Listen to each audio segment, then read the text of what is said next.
네, 안녕하세요. 31기입니다. 오늘은 이제 최근 국내에서 해외 채권 순매수에 항상 5위 안에 랭크되어 있는 미국 20년 만기 장기 채권을 모아놓은 TLT와 TLT를 가지고 커버드 콜로 주가 상승은 많이 하지 못하지만 TLT의 하락률을 어느 정도 커버해주는 월배당 상품 TLTW를 한번 이야기해보면 좋을 것 같습니다. 저번에도 TLT와 TLTW는 따로 영상을 이제 리뷰해서 올렸던 것 같은데요. 그 부분을 한번 감안해 주셔서 봐주시면 좋을 것 같습니다. 이제 많은 사람들이 채권에 투자하는 이유는 22년부터 꺾이고 있는 선행지표들에 의해서 향후 경기 침체가 확실시 되기 때문에 포트폴리오의 장기물 국채금리가 올라감에 따라서 채권을 포트폴리오에 많이 편성을 하고 있습니다.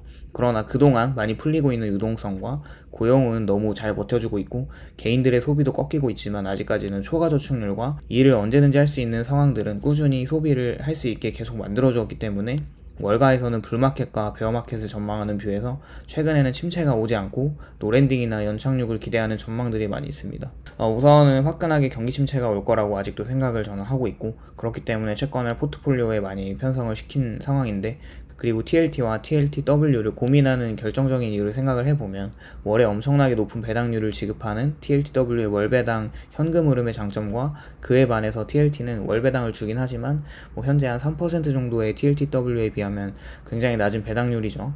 그래도 듀레이션이 한 17년 정도로 20년물 채권금리 기준으로 100bp가 떨어졌을 때 17%의 주가 상승을 얻을 수 있다는 것이 있습니다. TLTW는 그것만큼 주가 상승분을 수익으로 실현하기는 어렵다는 두 가지 상품이 모두 채권 상품이긴 하지만 성격이 아주 다르기 때문에 양자택일을 할 때 주가 상승을 먹을 것인가 아니면 주가 상승이 아니더라도 월배당으로 꾸준하게 현금 흐름을 만들어낼 것인가의 차이인 것 같습니다. 저 같은 경우에는 TLTW에는 투자를 하고 있진 않고 TLT에만 투자를 하고 있습니다. 왜냐하면 기존 영상에도 언급했듯이 커버드 콜 상품에 대한 리스크에 대해서 조금 투자하기가 꺼려지는 부분이 있기도 해서 그렇습니다. 작년 9월 처음 TLTW의 운용이 시작되었을 때부터 투자를 하기 시작했다면 지금까지는 40불 정도에서 32.9불 현재 가격을 감안하면 대략 마이너스 17.5%가 이제 손실을 기록을 하고 있고 같은 기간대에 TLT를 투자했다면 작년 동기간 때 117.5불에서 현재 101.7불로 마이너스 13.5% 정도의 손실을 기록을 하고 있습니다. 그리고 이제 같은 기간 내에 TLT의 배당금은 작년 9월부터 7월까지 지급한 금액이 주당 2.85달러를 이렇게 지급을 하고 있고 작년 그 TLT 가격의 2.6%의 배당률로 해당이 되고 있습니다.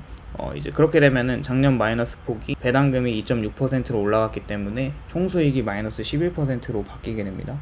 그리고 TLTW의 주당 배당금은 작년부터 보면 5.62불로 이것도 이제 계산을 해보면 주당 배당금이 같은 기간 내에 14% 정도가 이제 플러스로 돌아오기 때문에 마이너스 17.5%에서 14%를 더해주면은 마이너스 3.5%로 TLT보다는 훨씬 조금 더 좋은 성적을 거두고 있다는 것이죠. 그 정도로 손실을 커버를 해줬습니다. 배당률로. 그렇게 다시 정리를 하면 동기간 때 투자를 했을 때 TLTW는 손실이 마이너스 3.5%, TLT는 마이너스 11%의 성적을 가지게 됩니다. 그렇게 되면은 TLTW에 투자해야 하는 이유가 분명히 생기게 되겠죠. 그러나 작년 10년물이 4% 이상 넘어갈 때 TLT는 92불에서 저점을 찍고 단기간에 110불까지 반등을 하면서 18% 플러스 수익을 올렸습니다. 엄청나죠? 그리고 그 기간에 TLTW에 투자를 했다면 9% 정도의 수익이 나게 됩니다. 이렇게 두 ETF의 장단점이 극명하게 다른 걸 알 수 있습니다. 10년물 금리가 굉장히 올라갔을 때 투자를 하게 된다면 가격을 엄청나게 상승하면서 그 상승분을 먹을 수 있다는 이야기죠. 저의 생각을 좀 말해보면 확실히 두 ETF의 장점이 극명합니다. 작년 9월부터 현재까지 투자했을 때에는 TLTW가 훨씬 좋은 수익률을 기록하고 있고 근데 여기서의 문제점은 TLTW의 커버드 콜 전략에 있음에도 불구하고 어느 정도 주가 하방을 막아주는 역할을 하지 못했다는 점이 좀 아쉽고요. 그래도 옵션 프리미엄이라고 하는 그렇게 지급하는 배당은 아주 쏠쏠한 것 같습니다. 그 의미는 어느 정도 기준선을 정해놓고 채권금리가 낮을 때는 TLTW를 투자하고 채권금리가 과도하게도 올라간 시점에는 금리 하락에 시세 차익을 많이 먹을 수 있는 TLT를 번갈아 하면서 투자하는 게 좋다는 것이죠.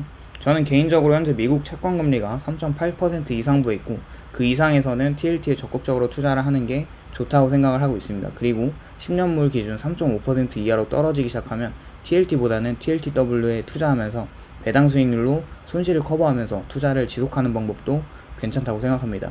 예를 들어서 1억이 있을 때 5천만원씩 TLT와 TLTW를 투자한다고 가정하고 계속 월 적립식으로 투자를 진행한다면 금리 3.5% 이상에서는 계속해서 TLT를 투자하고 TLTW에서도 나오는 배당금과 TLT에서도 나오는 배당금을 전부 TLT에 투자를 하면서 금리 시세 차익을 노리고 3.5%로 내려오는 장기물 금리 시점에서는 TLT가 아니라 TLTW에 투자를 하면서 진행을 한다는 것이죠. 그런 식으로 투자를 했을 때 손실은 줄어들고 수익률은 많이 올라갈 겁니다. 장기적 관점에서는 언젠가 연준에서는 금리를 인하할 수밖에 없는 상황이 분명히 올 겁니다. 이때를 대비해서 지속적인 본인만의 장기채권 투자 전략을 세우고 운용해 가다가 10년물이 2점대로 들어갔을 때 매도를 하고 하이힐드 채권이나 주식으로 갈아타면 아주 멋진 수익률을 기대할 수 있을 거라고 생각합니다. 오늘은 TLT와 TLTW를 비교해 봤는데요. 작년부터 비교를 했을 때 두 ETF의 투자의 장점을 서로 극대화시키면서 수익을 극대화하면 침체가 오기까지의 좋은 운용과 좋은 성과가 있을 거라고 생각합니다. 오늘도 시청해주셔서 감사드리고 도움이 되셨다면 좋아요, 구독을 부탁드립니다.